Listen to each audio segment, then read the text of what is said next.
खंबीर भक्ताला चमत्कारांची गरज नसते, त्याला फक्त स्वामींच्या चरणाची ओढ असते.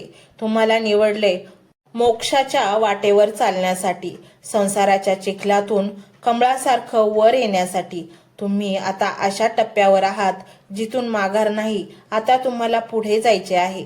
हा रस्ता काट्याकुट्याचा असू शकतो, पण या रस्त्यावरचा जो सोबती आहे तो त्रैलोक्याचा मालक आहे. त्यामुळे काटे टोचतील पण जखम होणार नाही, पाय दुखतील पण थांबणार नाहीत. तुमच्या आयुष्यातील प्रत्येक घटना आता नियोजित आहे.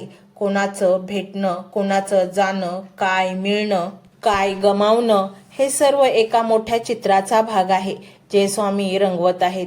त्यामुळे तक्रार करणे सोडा. स्वामी हे असंच का असं विचारण्यापेक्षा स्वामी यात तुमची काय इच्छा आहे असं विचारायला शिका. प्रश्न बदलले की उत्तर बदलतात आणि उत्तर बदललं की आयुष्य बदलतं.